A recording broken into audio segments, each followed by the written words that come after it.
Hewson, I am so incredibly happy to finally get a chance to talk to you after all these years. I've always wanted to have a little chat, and Facebook has allowed us to communicate a little bit, but now here you are in the flesh. All that time that I spent in England and I never got a chance to meet you, which is a tragedy of epic proportions. I thought you were at Airedale when I was. You know, No, that's possible, and but I was only working there for a short period of time. yeah, I did a few jingles there, yeah, me but too. but Yeah, not yeah, but not as many as I would like to have from the lucrative point of view. of course. It's Yeah. like John Altman. I only met him because I was very close friends with Mitch Dalton, and Okay. Yeah. and so we finally met at one of Mitch's sessions, and but we never got a chance to spend much time together because he'd be walking out of a studio date for Trevor Horn, and I'd be walking into a studio date. So Yeah. that went on for years, and we actually only got to know each other better when I was here. Although I did interview him for my book. Oh yes, I'm in there somewhere, Well, aren't I? well, But you are a in couple of there. lines. I think I got a couple of lines, if I Well, remember. in fact, not only have you got a couple of lines, you're mentioned because of a subject I really want to talk with you about now. McCartney was you've got a long relationship with him, and I want to talk about that. But I really want to talk about this one thing of the long and winding road. The story is that he was totally upset, and he hated the fact that there were, he wanted the whole thing to be nude and naked and all that business. And and yet, in my book, what I say is, wait a minute, Paul McCartney used Richard Hewson on a lot of his stuff. He loved his writing, as he Mm, quite reasonably mm. should love your writing. Yeah, yeah, yeah. And so the fact of the long and winding road that he was upset with, I say in the book, is the fact that it was done without his consultation, without his permission, not because he Mm. disliked the arrangement, the notes. It was Alan Klein, wasn't it, that came and hired Phil Spector to clean up, as he called it, the album. Right. And Phil wanted, in his usual way, a massive orchestra, which I love because I like big orchestras. It's Why great fun to not? conduct a big orchestra. Why So not? I not being aware at all that Paul wasn't involved in it or didn't even know about it, I got on with the job. It was a quick job. It was called in the evening and had to be ready with it by 1 o'clock the next day, which meant a long night. Then I just assumed that everything's cool and Paul was fine about it. And in I went, did the thing, didn't think any more about it. As you well know, you go away from an arranging session, you don't hear anymore until the record comes out or something. You get on with the Yes. next job and whatever it was. So I heard no more until this shit hit the fan, as it were. And Paul Yes. wrote the letter saying never told went mad and crazy, but he didn't talk to me about it at all. So you never talked to him about it afterwards? No, we have met. We worked again a few times after that, and he never said a thing. I never said a thing. I just left it to But I them. mean, you guys were old friends, really Oh old. yeah, yeah, I mean, yeah, you'd known yeah. each other for Mm, years and years before that. that's And right. so Yes, it was. what I've always said with people is that he was upset the fact that it all went on behind his back without his Mm, consultation, not because you had written anything bad. In fact, I've got to say that arrangement to me is one of the most wonderful pop arrangements because you do something which is really, close to insanity. And I say that because it's not insane, but you've got this beautiful line that you have the strings do. Ba, ba, ba, ba, ba, ba, oh ba, yeah, ba, yeah, all that. yeah, Now, yeah. Good, good. the Yeah, yeah, thing yeah, is, yeah. man, that is going on while Mm, he's singing. yeah, yeah. Now, I have always had a principle, which is Mm.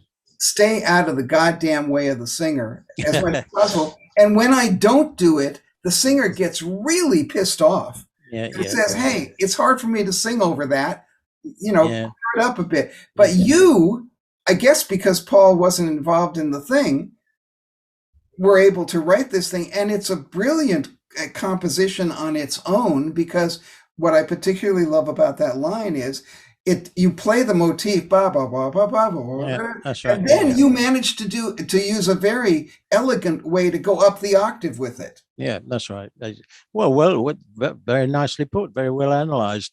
But I mean, I did that because Phil Spector said, "Can you put something in the second middle eight?" Because there was nothing, there was no vocal in the middle eight. So Right, what I did was I put it in there. Originally, left it out of the first middle eight, but right. then I thought, as I remember, I thought, wait a minute, it could work behind the voice, which it Yes, did, yes, and that's why it's there. I mean, I'm guilty of what probably a lot of arrangers are, sometimes overdoing it.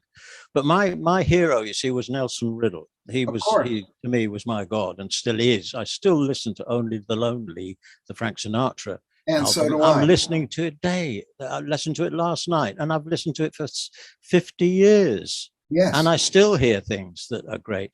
But absolutely. now Nelson Riddle would put things behind the vocal that would, you might not think would work, but he did, and maybe that's stuck with me a bit. I don't know, but Yes. in this case, it Well, worked. also, I think you, in quite a few of your arrangements, you do this. I mean, in True Love Ways, certainly for Cliff Richard, and quite a few of your other arrangements. You are unashamedly romantic, and I am. and in romantic, not in the sense of the romantic classical composers, but in the sense of sort of 50s Hollywood film Mm, score. mm, And you and I are a similar mm, age, and the thing is, we were both influenced by hearing all that Nelson Riddle, mm, Billy May, mm, all those mm. Robert Farnon. I'm sure you're a big Yeah, fan of. sure. Yeah, I yeah. mean, yeah, and so I mean, I've always tried to throw that into as many of my arrangements as I can if it's Mm, appropriate. yeah. And so you have a lot of stuff that's kind of like that, but I've always found that I don't know why that line works with the vocal. Of course, Mm, it's a wonderful piece of music without the vocal. In fact, you yeah, could have yeah. written a whole orchestral piece based on that one line, and you should.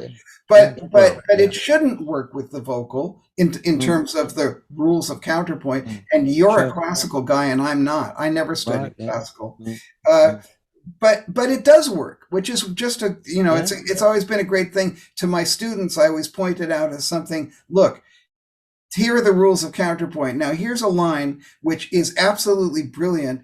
It goes against all the rules of counterpoint, and Mm. yet it works fantastically. Yeah, yeah. It was a lucky, probably one of those things, a lucky break. Yeah, It just, but again, it's something that always stuck in my mind from college.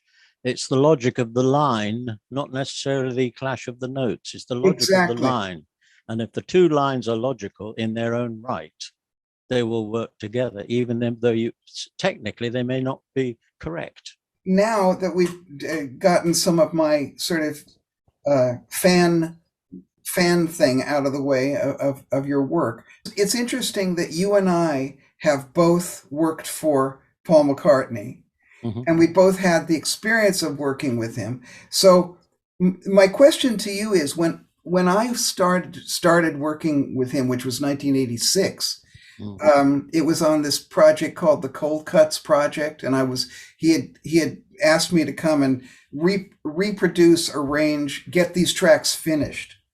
And when I went in to work with him, I was told by his manager, Alan Crowder, who was a very nice chap.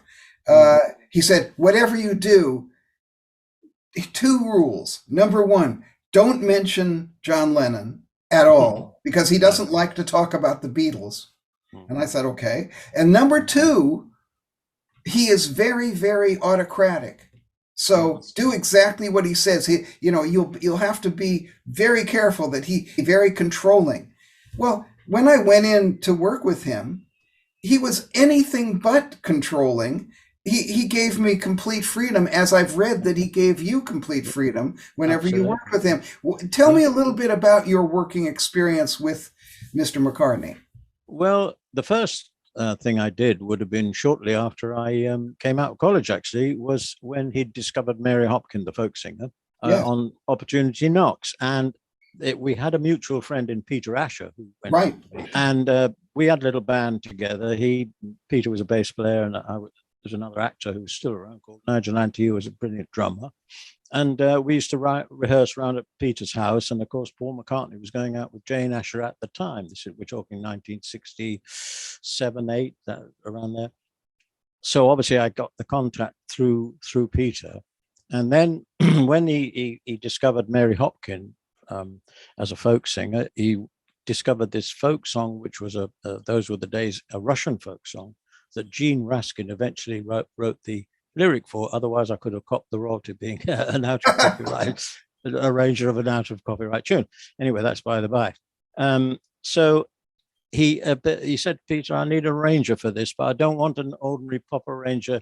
I want somebody, left field, not necessarily into pop music, which I wasn't. I was a jazz head, total jazz head, jazz guitar player, as you were. And I'd had just come out of college, so I knew about orchestration. So Peter said, why don't you try Richard? Because he's never done a pop record before. Give him a go. So it came to me. Paul gave me the tape of the thing, and he wanted the whole thing done live, which we did. So I just treated it as a composition almost, not my tune, but I just wrote something that I'd learned about orchestration and that cembalom. So that was the one thing input he did. The cembalom at the beginning, dun dun dun dun dun dun. Yes, right. That he had heard this instrument and he thought, I'd love to have that on a tune, and he put that in, which was a good starting point. So we got that. Yes. And I knew the only cembalom player in the country who was my actual percussion teacher at college. Nice. Which was quite handy. So he got a gig on cembalom, and that's how that came about. But I just wrote sort of what I would have written for anything, an orchestral backing for Mary Hopkin and the cembalom. But that was as far as he had any advice to me on the arrangement, and out it came as it did. But a lot of people said, well, that's not really a pop record. It's more like a European, folk tune done with an orchestra, which it was. Yes. Yeah. I'm really asking about your actual working relationship with him over the years. How much is he easygoing? I mean, with me, I've got to say, he couldn't have possibly been more easygoing. And great, great man. And if he had an idea, he'd say, well, how about if we do that? But there was no tension or anything with me. I mean, how was he with you? Absolutely the same. I mean, eventually we, after, I can't remember which came first. I think I orchestrated Ram before it came out. Right. Under the name of Percy Thrillington. Yes, exactly. Now that was, he just handed the raw record to me, his finished album, before it was released, and said, can you make an orchestral version? You can use voices but no words. So that's why we had choir bit. Yes. But when it came to the recording, absolutely, as you say, he would make a gentle suggestion but never a dramatic change of anything. He would accept what I wrote. And that's my experience of all the things I ever did with him. He would suggest maybe a bit less of the piano, a bit more of this, whatever it might be. Yes. But would never make a dramatic change in any of the actual arranging. Yes. So with the Thrillington album, which I find very charming, how did you record it? In other words, it sounds like it was recorded relatively live. I don't know if you recorded rhythm sections first and then the orchestration. Yeah, we did. We did rhythm sections in the morning, strings and brass and stuff in the afternoon. And this that was basically, I think, I don't know, perhaps to do the whole thing live might have been quite a chore to do it in one session. That's just the way it was done back in the day. We quite often did things like that. I'm pretty sure you did too, do rhythm in the morning, strings in the afternoon. Sure, exactly. And it was some good old Clem Cattini and Herbie Flowers and even I was going to say that it sounded like Clem and Herbie, and here you confirmed it. Because of course, listening on YouTube and looking at it, there's no credits or anything. And I also have to say, you barely get a credit, which is kind of weird because it says, it says the artist is Paul McCartney. This is Paul McCartney, but you get a tiny credit somewhere. But it's really, you've done absolutely everything on the record. True. I always thought that was slightly a mistake, actually. Him doing the record and calling it this fictitious band leader, Percy Thrillington, and then sort of trying to create a character, putting adverts in the Evening Standard and all that sort of stuff. Percy is dining at the Waldorf tonight and all Yes, that sort of thing. yes, I think it sort of almost, because everybody knew it wasn't Percy Thrillington, but they didn't know who it was, and they didn't take much notice of the fact that yeah, I'd done it. Now, I wasn't worried about that, but it just thought if he'd put it under his name, if he'd right, said this is such and such, the Ram instrumental album produced by Paul McCartney, it would have done a lot better, I think, because yes, nobody took that Percy Thrillington thing yeah, seriously. yeah. Well, that's true, but I mean, and also, I mean, at the very minimum, you're talking about Nelson Riddle. Mm. I was lucky to see Sinatra live twice, and of course, there's lots of him live on YouTube. Oh, of course, yeah. Every single concert, every song he said, and Mm. that was by the great Nelson Riddle, and this arrangement is by the great so and so. Oh, yeah. He always gave and the records on the front said, you know, in big letters, Frank Sinatra, but you know, arranged and conducted by Nelson Riddle. Now, to me, that's the very least that could have happened with you, because everything on the record is you. Well, yeah, I guess so. But in those days, I think, well, I don't know, but even today, you probably get less credit. But arrangers were very rarely credited. I sometimes got my name on the record label, which was quite nice, you know, on the actual disc. Yes. But on sleeves, you might get a small mention in the corner somewhere, but not blown up into the skies or anything. Yeah. And you may know that I've been fighting for years for arrangers' rights, which is kind of like trying to crawl up the Matterhorn that has been previously greased with cow.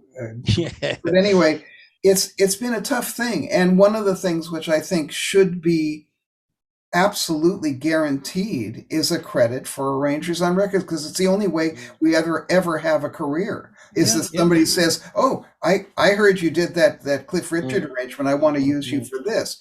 But if you don't get the credit, you're screwed. Exactly so. Yeah, it was only, as you say, by word of mouth. Did you get the next gig? You know, somebody said, oh, you did a good job for me. Maybe why did you try it? Yes. And the other thing, of course, that I've been fighting for completely vainly, because nobody gives a crap, is the fact that arrangers should have a royalty in the same way that the guitar player gets at least some performance royalty from it. And unless you're conducting, you get nothing. And you get a PPL if you're conducting, you get your PPL. But if you didn't conduct it, which is the case of quite a few of my things, where they obviously spotted that one and got somebody else just to wave the baton, though the guys probably didn't even need it. That's right. Somebody else got the PPL. Exactly, which is a tragedy of epic proportions again. Yeah. And how much do you think that impacts the life of arrangers, other arrangers that you've known, and yourself? I had probably 10, 15 years doing arranging only, and that's why I started doing my own project. Right. Basically, from that point of view, the fact that there was very little credit and certainly no royalties or anything coming forth from records that had sold millions, that I probably got 25 quid or whatever it might have been back in those days when I started. On the basis of that, I started my own production from there. I mentioned in my book also that George Martin, who I didn't get a chance to interview personally because I talked to him and he said, oh, I've talked about this stuff way too much, talk to somebody else. But one of the things that I was quite shocked at is that for every Beatles record that he did, and of course, you know, let's give some props to George Martin for being a brilliant arranger, he got 15 quid. Yeah. That's what he got paid for each, you know, for every Beatles record. That's what he got from EMI. Not only that, when he did All You Need Is Love, they got sued because he used bits of other tunes at the end, like In the Mood. And so he personally had to pay that because EMI said, well, it's your arrangement. You're not paying for it. You know. Oh my God. Yeah. I didn't know that. Yeah. Well, a story I heard too about Nelson Riddle, going back to Nelson Riddle, but for years working with Sinatra, he got what they called scale in Yes. America. You know, the Musicians Union, I don't know what the scale was, but it wasn't much. It Crap. took a long time before he started to get royalties. Yes, it is a great tragedy. And, I have a little rant at the end of my book about arrangers' rights. But, no matter how much I rant, and I've tried through the organization here in LA called ASMAC, but I don't think anything's going to be done. Here's another thing I want to talk to you about because you mentioned it, that you started your own thing, and boy, did Yeah. you. The RAH Band. Now, Yeah, I yeah, am wearing my silver jacket just in a kind of an echo of your oh, that's silver lovely. Thank you. outfits, which Yeah, I that was was a hoping bit, you that might was a bit wear. of turkey foil, with a bit Well, of turkey foil. Actually, they well, sellotaped on me. yes, yes, I was hoping you might wear the Yeah, jacket for the interview. yeah. But I've lost that jacket. I wish I could find have you? What a tragedy! And that outfit with the it. Yeah. uh, arthritis. I can't. Yeah. Yeah, So it's tell funny. me a little bit about forming the band and how that came about and that Yeah, stuff. well, as I say, from '68 till probably mid '80s, a lot of arranging for a lot of people. But I was always a jazz head. That was really my beginnings and never left me. And I had my orchestral training from college. And I thought I really would like to do some of my own music, not tart up other people's music. Not that I Right. didn't enjoy it. I loved it. I mean, I really loved it, arranging for lots of different artists. I met a lot of people, worked with a lot of lovely guys, and it's Sure. great fun to conduct a big orchestra. So I loved all that, but I really wanted to make my own tunes, and I'd never written a pop record in my life. So I was a guitarist, as I said, so obviously I could play on the bass guitar. So, and I've got a keyboard. I had a very nice old Hohner electric piano, one of the very first ones. It Good really heavens. excellent machine. And so I thought one day, right, I'll have a go, at making a record with my experience of what I think is a pop record. So I wrote a little thing which was basically a brass tune on one note, and I added the other bits later, which is da da da da da da da. Not very original, but I thought of that and I built it using my guitar and my bass that I could play and the keyboard. But there's not a synthesizer on it. Many people have said, "What a great synthesizer you had there," but I didn't use any. I didn't have a synthesizer in those days. So what I did was I put the electric piano through a guitar pedal to get that Yes. wah, wah, wah sound. Yes, it And was. that was purely an electric piano through a guitar pedal. And the Indeed. lead voice, which was a really thin, tinny sound, Yes. again, was electric piano through a guitar pedal. So the Yes. whole thing was built in my bedroom. So I was probably one of the first bedroom bands, but done on a 4-track machine, which I then took to R.G. Jones' studio in Wimbledon. Yeah. Great. I know it well. Yeah, and dubbed on some brass and drums. And lo and behold, I got my first pop record that I thought was great, but nobody else did. And it took a long time to get it released. I think I made it in 74, and it didn't get released to 77. Somebody obviously, thank goodness, saw the light and put it out in the clubs, and it crept up the club chart. It became a club hit before it was a Yes. hit, and then eventually crossed over and got onto Radio 1 by miracles and was a bit of a hit. So then I thought, oh, this is a new direction. I carried on doing the arranging, but I was doing my own bits as well. And then I got really hooked on the jazz funk thing, which was going on in London about Yes. the early 80s. Yes. And I got into that because being a jazz head to that. And then I Sure. got the great Ray Worley, sadly no longer with us, and the greater, both excellent musicians, Barry D'Souza. Yes. And we formed the little jazz funk band, still called it the RAH Band, but that was basically how the jazz funk period went.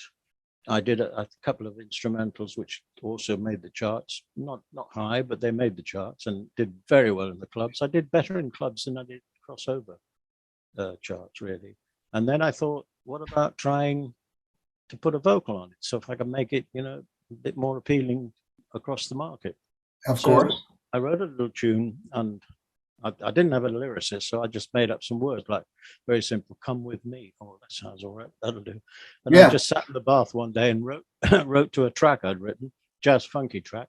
I didn't have a singer, so my then wife, who's a brilliant musician, still a brilliant pianist, can sing anything. You can fly shit on the paper, and I wrote these simple words, and I said, put down your duster, dear, come through and just do this demo for me, because I've got to try and find a singer who can, come and do it. And she came and said, oh, well, I can sight sing it for you, but I can't sing, but I'll sing it as you've written it, which I did. And she did, and it came out very naive, but very, very charming in a way. Exactly. And that was Perfume Garden, which was quite a big jazz funk pop hit. And it's a bit like the Astrid Gilberto story. In fact, she was Gilberto's wife, wasn't she? And she also was not a singer. And he tried and thought, well, that sounds great, Girl from Ipanema. That's how that came about. Yes. Just his wife singing very simply. And yes. that sound became the sort of sound of the RAH band at the beginning. When you got a record deal for yourself for this project, it's kind of interesting to me that, at least my experience was that record labels typecast you. He's that arranger guy. What is he doing here asking for a record deal? Did you have any of that? Yes, I did. But I suppose the crunch, because it came out of left field, they weren't expecting anything like that. I had a deal. I got a deal very quickly with Warner Chappell as a publisher. Nice. They say, "Oh, we'll have that. Come with me. Son will make you rich." Well, But a little aside. I've never had a publishing deal that ever did anything really at all, except wait till you get a hit and then say, "Hey, great, well done. We did that for you." But they didn't. That's right. Yes. So that's how I got sort of launched into the music biz side of things, which I'd never touched before at all, the business side. And at that time, did you have to get a manager or a lawyer, or what did you do? It was a manager, but he was more of a guy who just helped me out because he was in the business and I didn't know anything about music business, being a muser, as probably most session musicians don't. They just get on with the job and don't know what goes on behind the scenes. But this guy worked for RCA, I think it was, and he sort of handled me, or was the go-between between me and the record company, though I had to sign a deal, of course, which proved fruitless, but there you go. Right. Well, I mean, I'm happy that it all went swimmingly for you, and the RAH band became a kind of well, not only did you have some hits, but it also had, I think, an interesting influence on that whole jazz funk movement. It wasn't a million miles from, say, Shack Attack or that kind of thing. Yeah, Shack Attack were brilliant as well. They're still touring now, 40 years. Yes, they are. In fact, with the last time I was in London, I saw Bill Sharp, who I did a lot of work. Oh yeah.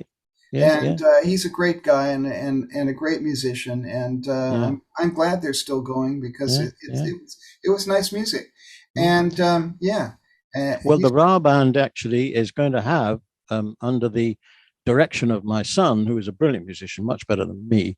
I believe you have a brilliant musician son as well. Yes, he's taking over the project and is preparing for a gig at the Jazz Cafe next summer. Wow! Where he'll be going through the back catalogue and putting a band together and playing the old RAH band catalogue. So there's life in the old band yet. Fantastic! That's great. He's scoring it all out. So good on him. But I've told him it's your baby. I'm not coming. I've never played live since as a jazz guitar player. Obviously, I used to play in Ronnie's and places like that. Yes, but I haven't ever taken the RAH band anywhere. Right. So he's got a thing on his plate there to deal with. But that's great, though. That's fantastic. Yeah. Of course, just on a personal note, both of us have this wonderful gift of having a son who has gone into the same field, and I feel the same way. I mean, he sits down and plays, and I'm just thinking, it blows my mind. So me too. But I think, you see, it's probably that in our day, when we wanted to, for instance, copy a riff or learn a tune, you had an old Grundig tape recorder and you had to run the tape back and play it over and over, try and learn it that way. Nowadays, kids got digital, click, and they're there, and they can. I remember watching Dan sit when he was a kid, where with a CD player playing Keith Jarrett solo or something, just clicking back, and he'd pick it up very quickly. If we tried and done that with an old tape recorder, it would take forever. Yes. And I think it's education. Digital education has changed the techniques of kids today. There's some brilliant musicians out there. Yes, absolutely. And indeed songwriters. I know, I mean, a lot of the time I get this when I go to maybe dinner parties of my generation, and you say, oh, what do you do? Oh, I write pop music, or I write records, or write music or something. And they say, oh, yeah, of course they don't write them like they used to. And I say, no, they're much better now. Well, yeah, I don't think it's a matter of better or worse. I just think that times change. The zeitgeist is what the zeitgeist is, and that's why it's the zeitgeist. Yeah, so, and every generation has its talent. I mean, sure, there's some brilliant. I mean, look at Bruno Mars, for goodness sake. Right? No, brilliant talent there. What a talent! What a talent! Yes, not very many people get a chance to hear it from somebody who has worked with somebody who is infamous, and that infamous person is Phil Spector. So I'd like you to tell me as much as you can about the experience, because we've touched on this subject, but this guy, I've read interviews with him, but you are the only person I can ask to say, what was he like to actually work with? It wasn't, you really had very little contact with him at all. When I met him getting the instructions for The Long Winding Road, he said he wanted an orchestral arrangement for this track. Now, back in those days, I thought he said he wanted quite a large orchestra, and I sort of didn't think he wanted the size orchestra he did. I mean, back in my day, for normal sort of string overdub, probably be 6 violins, 4 violas, 2 cellos or something. Anyway, so I started on writing the score, how to do it pretty quick at that sort of level. And the phone rings. Hey, Richard, here, I want 22 violins. Oh, okay. And I want a big choir. Okay, yeah. Doesn't sound like the Beatles to me, but I'll do it. And what else you got? I want a harp. And I thought, well, harp? Well, never mind. I like writing for big orchestras, Phil. I'll do it. And that was basically the only thing he ever communicated to me. Then we got to the session, and there were so many musicians there. I've never seen some, and I think they ran out of music stands or something. It was in EMI number 1. He went into the control room with his henchmen with their fedoras on. It was all a bit frightening. And he went in there, and I didn't even see him. He never came out, never. So all he would do, and we did take after take after take. Oh, yeah. Like, okay, give me another one. Okay, give me another one. And it went on like that until I think it was first of all the engineer. What was his name? Bound, Pete Bound. I said, I've had enough. I'm going home.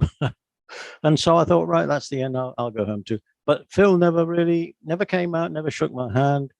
He just stayed distant, completely distant. And at the end, that was it. I went home and never heard any more until the record came out. So really, I have no experience of working directly with him. Wow. Yeah. From what I've heard from other musicians who worked with him, he was similar, or else he was, completely raving and whacked out on various substances, which are probably illegal in Poland. But he was certainly a strange human being. He was. And also I talk about in my book the fact that this wall of sound that he is famous for and gets credit for was actually invented by his arranger Jack Nitzsche, who is one of my favorite pop arrangers of all time, because he was so innovative. Before Nitzsche was working with Phil Spector, he was already using the Wrecking Crew musicians. He was already using Gold Star Studio with their famous echo chamber.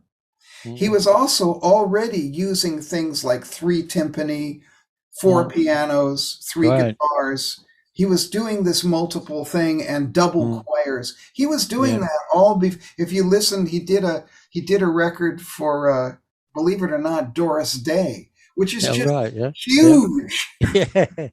So the guy who invented the wall of sound was Jack, not Phil. But luckily they were friends. They were both as weird as each other, I believe. And so Jack Nitzsche always said, well, I don't care who gets credit for it. I'm happy to just be on the session.